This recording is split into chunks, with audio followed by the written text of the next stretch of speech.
Welcome into the F-150 campaign tour. I'm in South County with not one Murphy, two Murphys. Right. Representative Jim and Jamie Murphy, longtime Senate Chief of Staff. Thanks for hopping in the truck. Thanks for having us. Yeah, not a problem. All right, you've had tough races. This is not a tough race, right? I always run them like they're tough. Ah, there's that Irish charm. Yeah, this is we're on our last box. This will be 30,000 pieces of door. I'm gonna ask you one question about your race. Give me a prediction on election night, because I know you want to be right about the prediction. My race, 15. Jamie, what is he too optimistic? No, I think that's a pretty good guess. They're not even messing with you this time, right? Oh yeah, they're messing, but they're mailing. The Democrats are mailing stuff. Yeah. They've done 3 mailers. That is mailers. They're doing videos saying I'm in white races, but we all know that's just a Tuesday. What Yeah, I mean that's not abnormal. Let's talk about some of these other races. Okay. I always felt like Donald Trump has a special relationship. The people in South County, if you look at the map of where he overperforms a normal Republican, it would be the Boot Hill where I'm from. It'd be Eastern Jack. It would be Jeff Coe, and it would be South County. Why is that? I think because we're blue collar, we're hardworking people, and I think hardworking people really do relate to Donald Trump. I said the Democrats at one time had a 3-legged stool. They were pro-life, they were pro-gun and pro-union. They're no longer pro-gun, they're no longer pro-life, and they're weaker on pro-union than they've ever been. So, and you have blazed a trail. I mean, how many people this cycle took checks from unions? You were out supporting people that organize and people that work for a living when they weren't even supporting you. Right. You were on the tip of that spear. Now, how many Republicans this cycle have taken sizable support from you, organized labor, on a trail I think you helped blaze? I'm not sure how many, but there should be more. The bunch. Yeah. Jamie, tell me, it just feels like Trump, the folks that are now, I think South County's Republican. Yes. But there's another layer that makes it dominantly Republican. Are those folks Trump voters, or are they become Republicans? Well, they're Republicans and they're Trump voters. I'll tell you the difference between South County and West County. West County, the argument's becoming more purple. Other way, yeah. West County, the suburban soccer mom has a little more expendable income than they do down here. So inflation isn't hitting them. Their budget can absorb it. South County, we still got to go to work every day, and we're busting our butts. And when the grocery bill doubles, that pinches us a little harder than elsewhere. So I got to vote with my pocketbook. I got to remember the good old days of the Trump economy.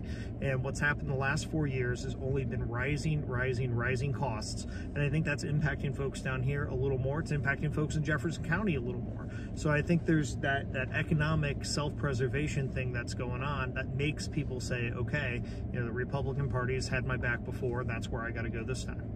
So breakdown for me, I mean, Kehoe wins, but does Crystal do a little better than Nicole?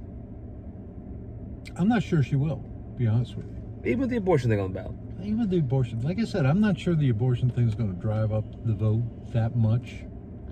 I think people overestimate the number of folks that think about abortion all the time. You raised a point. We were in the truck just visiting.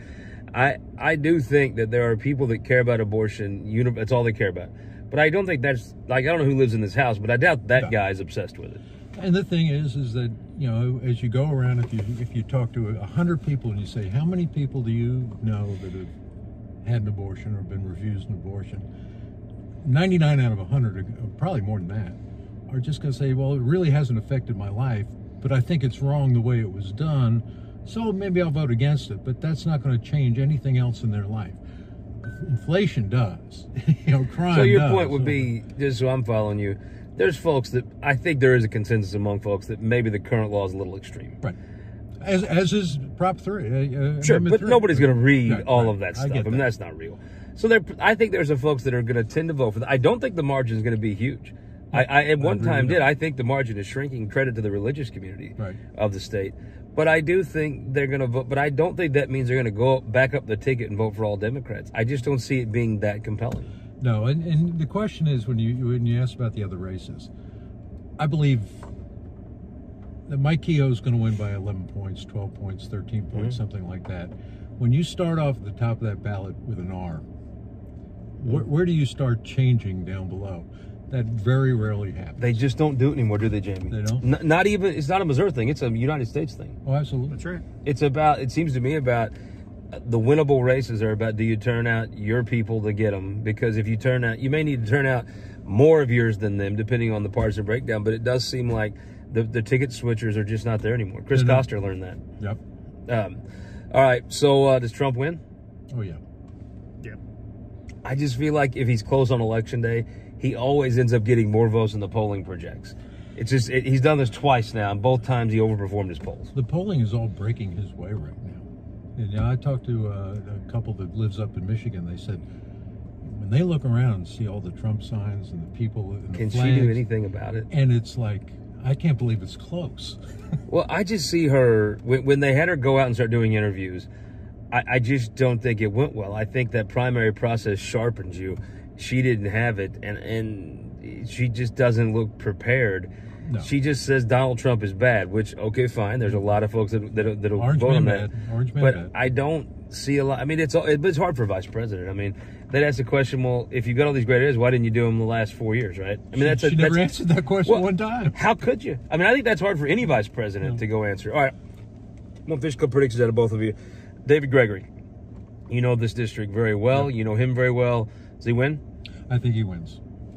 I think he wins. I think All right, Peerless now- is a strong candidate. I want but the number. I thought Deb Lavender was a stronger candidate against Koenig, and I think 4. 4? I think it's closer. I think it's 2. My gut's with Jamie. My heart's with you, Jim. Okay.